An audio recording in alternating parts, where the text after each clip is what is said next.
Hello everyone and welcome to the weekly recap. We're going to discuss what happened the previous week and what might happen next week. Okay, now I finished my previous weekly recap by saying that basically the markets actually will probably range trade until the CPI. So here we have the daily S&P, daily Dow Jones and daily Nasdaq futures. As you can see, that was on Friday. So we started here Monday, Tuesday, Wednesday, and Thursday. Boom. So that was actually easy to predict. I mean, everything right now depends on the inflation rate. So it made sense for the market to start moving on Thursday. Now let's talk a little bit what happened. CPI came a lot lower than expected. I think came around 7.8 if I remember correctly on a monthly basis, and the core CPI dropped as well. So that actually makes sense because rate hikes, for those that were trading back when we were rate hiking in the early 2000s, they come into effect, they have the lag effect. So the hikes that they started doing, let's say in April or March or June, I don't really remember when was the first big hike. Those hikes will come, they will have the impact in the market a few months later. So it makes sense for inflation to be dropping now. Now, are the interest rates, at least in the US, enough to fight inflation? I'm not really sure. I don't really think so. It feels like they will be hiking even more, basically up to the 5%, but that's what the market already speculates. So these moves are actually telling you that the Fed might do a pause longer than expected. And again, what did I tell you? So those are the daily candles in the S&P, yeah, as you can see here. Didn't I tell you that on the first sign that inflation will be slowing, we're going to be having a savage, a brutal update, and boom. S&P, Dow Jones, and Nasdaq, and obviously Nasdaq because it's rate intensive. Lower inflation, the Nasdaq should have actually went more bid than the two others, so than Dow Jones and Nasdaq and the S&P futures. So Nasdaq went, I think, around 7%. It had a 7% update, so this day was a 7% update, which makes sense. Again, by reading the news, the last few months. By just reading the news, you would expect Dow Jones to be down to 17,000 and S&P being down to 2,500. So where are we today? 4,000. And the all-time high in the S&P, I think, is 4,600, and the all-time in the Dow Jones is 36,000 something, 36,700. Let me actually check this. The all-time high in the Dow Jones, yeah, it's around 36,800. Yeah. Again, I don't have the continuous chart in my trading technology software, but I do have it in the investing.com. So that is the monthly chart in the Dow Jones. Yeah. So everybody has been screaming about recession, this and that, and you know. So when was that? Let me just go a little bit lower. So at the beginning of the year, that's the, yeah. So in the beginning of the year, we started at the 37,000 level. We went down to where? 10,000 points almost lower. And what's this?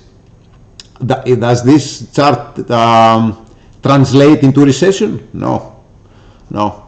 Everybody, and when I say everybody, they're too reluctant to sell when for 12 and 14 years, all the central banks, on the first sign of recession and when equities went really down, they have been saving the market, and the same mentality still exists. They do not want to break the market when pension funds all over the world are heavily invested into equities.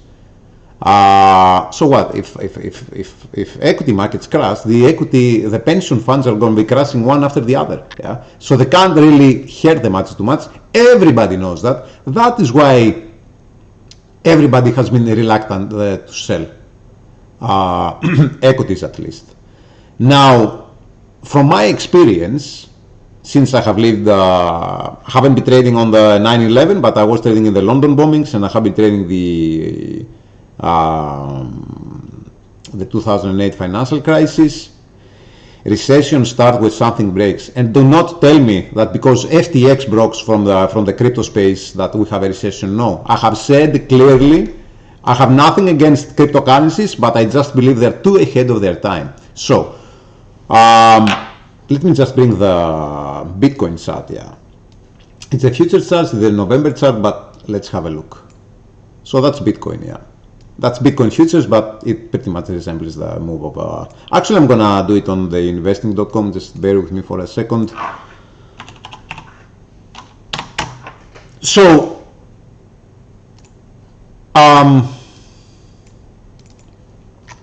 let's watch the chart on a monthly basis. That's Bitcoin. So you're telling me we're gonna have a recession, yeah? And people are gonna be still investing in Bitcoin, and Bitcoin being around 16,000. In other words, I do not, me personally, at least, I do not expect a recession until the riskiest asset of all, which is Bitcoin or any other cryptocurrency, hover around zero. So how are you gonna? So you're telling me that people are gonna sell first Dow and S&P, and then they're gonna sell their Bitcoin holdings? No, people will sell first the riskiest asset, which is cryptocurrencies. I don't think anyone can doubt this, that right now it's the riskiest asset probably that you can own. So, in my personal opinion, first I would expect, I know that this might hurt a few people, I do own some Ethereum as well, which I personally believe it's the only cryptocurrency that you should hold, but I'm not oblivious to the fact that cryptocurrencies can go back to zero. Yeah. And then I would say a recession would begin. I mean, after cryptocurrencies go back to zero, then probably something will break in either it's a hedge fund or maybe a country defaults because of higher rates and blah, blah, blah, blah, blah, blah. And then I would say recession will start kicking forward. Nobody knows still, let's look at the oil, nobody still knows what's going on with the oil. Oil is around 88, yeah, so that's below before the Russian invasion in Ukraine, yeah. So that's the Russian invasion, and look where we are standing now in oil, yeah. So you can't really say, yes, gasoline prices differ from oil prices, from crude oil and Brent oil. Gasoline prices are a little bit higher in the moment. Natural gas is fluctuating like it's bipolar. One day it's 8% and the next day is down 10%. What I can say with certainty, the market moves from black swans. If anyone has read Nassim Nicholas Taleb many years ago, that's a pretty good book. Markets react on something that nobody expects. If everybody's calling for a recession, then probably just go long, yeah. And if everybody, is calling the other way around, so and vice versa. If everybody says, okay, we're going to buy stocks, then just don't do it. Markets have always had the contradicting indicator of the public consensus. So if the public consensus is long, equities go down, and vice versa. That's not exactly a rule of thumb, but that's how the market operates in any way. And what people don't understand, and really, I'm really astonished, anyway, surprised, let's say, they do not understand. Let's go back to the daily charts. Traders make money from fast and aggressive moves, or at least good money, and fast money. I have been trading so many years where it feels like that the market would always, at least in the beginning, will always do the opposite of what people expect. People do not understand that trading is in a sense a kind of a game. It's a kind of a game. How do big traders or traders make money? If they go against a fast and aggressive move. Yeah, I said this 5 minutes ago. But how do these moves come into fruition? Well, if everybody is heavily, let's say, on the sell side, obviously the big stops are on the upside. Yeah. Trading, if you want to look at it as a game, is a constant search of stops. If you want to have an aggressive and fast move, it is coming into where people are stopping out, where people are throwing up. Yeah. That being said, Adios muchachos in Nasdaq. Adios muchachos. Yeah, okay, they were expecting a little bit lower CPI. What did I tell you? On the first sign that the CPI is going to come, and CPI is still at 7.8%. People are behaving like CPI came out at minus 2%, yeah? Well, trading is a constant search of stop. So, and then the other expression, what they say that, I had it in the back of my mind, I just forgot it. Yeah, that I came back. So markets can remain insolvent more than you can remain solvent. Yeah. So what are you gonna do? Because everybody says it's a recession, maybe because your broker says it's gonna be a recession, maybe your uncle that is, it's a finance guru says it's gonna be a recession. It's gonna be a recession. No. When something breaks, then we're gonna come back and talk again. Again, market moves. The market moves, especially. Look at COVID. Look at COVID. Markets went down, I don't know, 30-40% because they didn't understand COVID. They didn't understand how they're going to fight it. And once it became clear how they're going to fight COVID, boom. I'll be seeing here. Now, in terms of volatility, let me just bring the VIX chart. I think I talked about the VIX. Bear with me for a second. That's the VIX. Anything, I would say, crazy is above 30. Less crazy between 30 and 28, and things are quiet below 28, 27, and things are really quiet right now. What does that mean for trading? That means that as we go into year end, volatility, and I said this to the previous webinar as well, volatility and volume will start decreasing, which means that moves will be becoming erratic with no reason. Spikes with no volume, spikes to the upside, spikes to the downside.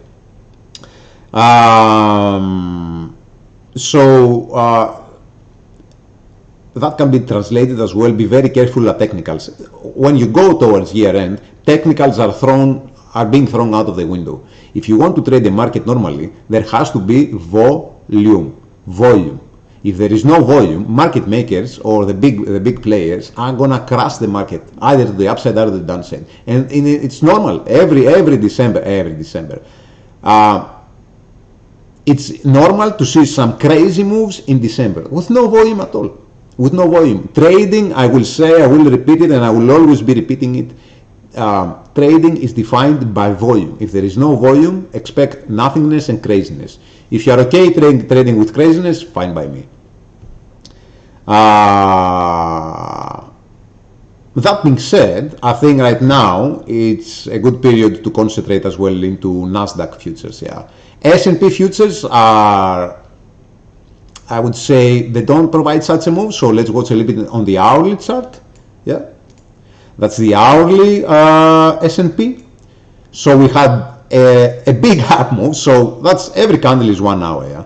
Now this move was probably 1 or 2 seconds. It took probably to go up here. Yeah. That's the figure on the CPI, on the US CPI. And look what happened. And this is the problem with when you don't have volatility and you don't have volume.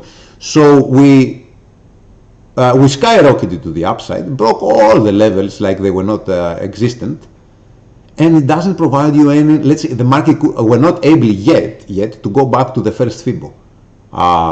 So it could be that the market keeps rising without retracing. This is very normal around November and December, and things might get boring. VIX might get even more crashed, might drop below 20s. It's standing right now, I think, around 26 or 24. Let me just check. 24. Wow.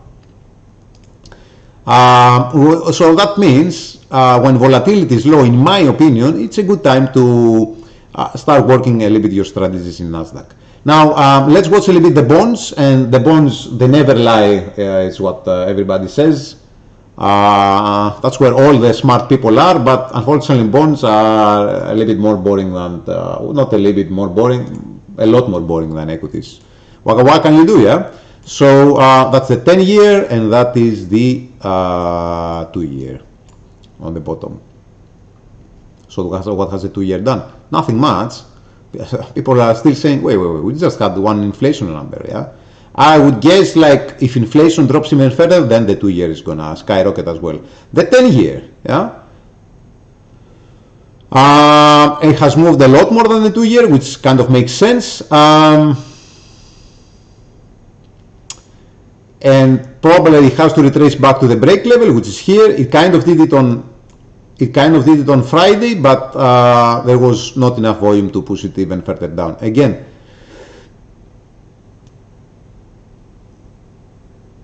the bonds are the more logical ones, let's say. Yeah. So I would say we would have a market shift, a big market shift above this level and above this level in the 2-year. So what do the bonds are telling you? Just don't start cheering up yet. Just wait a little bit. Just wait a little bit. Yeah. So I think the bonds did the logical things. The only thing that really blows my mind, but this is what you get with trading. You never stop learning. Yeah. What happened? Yeah, they say history might repeat itself, but it repeats in kind of different ways. Yeah. This is the DAX daily. I think the DAX future was, what was the high, 16,000 or something like that? What's this up move? In 1.5 months, we have done almost from 11,000, around 3,000 points. In 1.5 months, Europe, that is totally toast. This chart is telling you how much money is in the world. So why the DAX is up there? Well, because in Europe we still have 1.5% interest rates. Would you invest equities in US that the interest rate is 4.5 and it probably is going to keep on rising? No. There is so much money in the world. They printed so much money. They have to invest this money somehow. The guys are not crazy. They're not going to invest in Bitcoin or anything else. So which country has the lowest interest rates right now? That kind of makes sense, and it's investable and it's more volatile. Yeah, you can tell me Japan with 0.25, or I don't even know what the interest rate is over there, but it's very low. Yeah. Europe. This is how much money they have invested in the system. You are telling me that Europe, that has a war, inflation is still rampaging around 10%, and DAX is trading around 14,500.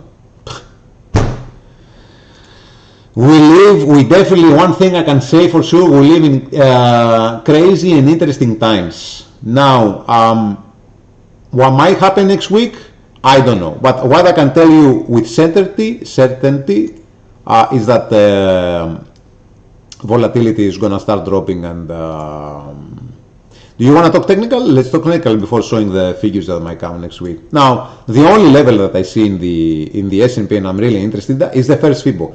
The first Fibo will be changing as we keep on rising. So whatever the case is, I will be always buying the first Fibo on this up move. Yeah. So the first Fibonacci right now with this current high, it stands at 3,011.50. I'm a buyer at this level. I personally am.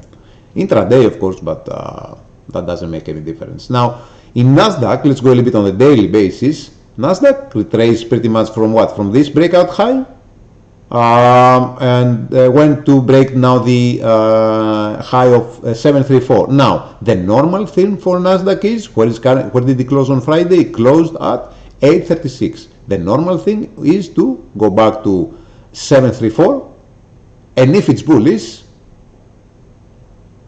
adios muchachos again. Now,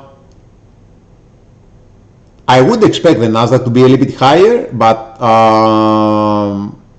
I don't think anyone in the right brains will go and buy Nasdaq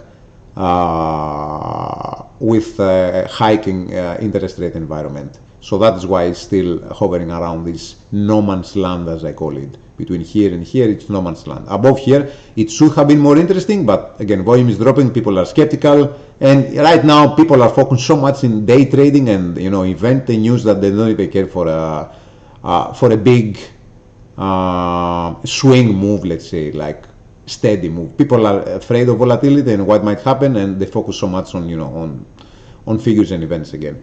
Dow Jones. Again, wow, and I don't really want to. It's just standing too high, but again, you don't really have to explain everything. Just just keep on watching it, and if you don't understand something, it's okay. I don't understand why the Dow Jones is at 34,000. You know what? Even if a move comes and we break the highs of the 1st of January, I'm not going to be surprised. And even if we do another 50%, I'm still going to be surprised. Nothing surprises anymore in trading and in equity markets and in any market in general. Yeah, where you? I mean, Bitcoin went to 67,000. You were not surprised by that, and you're going to be surprised if the Dow Jones go to 40,000 by March next year. So what? You just trade what's in front of you. You don't really have to understand it. You just have to trade it correctly. Now, in terms of figures, I'm going to say this. I'm going to finish this economic, this weekly recap. We have from what because every month is we should have retail sales somewhere and European CPI. So on Tuesday, Monday is nothingness. We don't have, what's this? Japan GDP, who cares? We have CPI Europe. Third quarter European GDP. Okay. What is retail sales? We have core CPI on Wednesday in the UK, which, let's see, it has been rising constantly the year. They're expecting 10.6, yeah, okay. What is retail sales? Again, CPI, European CPI. We don't have any massive figure. What is retail sales, man? I'm probably wrong somewhere. Anyway, we don't have any US impacting figure. We do have some European and UK stuff, but doesn't matter. We're going to be having probably low volatility and low volumes, yeah. So be very careful. Remember, as we get closer to end year, people are closing their books around the end of November. You know, people are closing books. They're not waiting until the 31st of December to close their books, like hedge funds and CTAs, and it's closing time. Let's say. Well, I hope you found this information interesting, and until next week, have fun. Have fun. What else? Have fun. I'll be seeing you.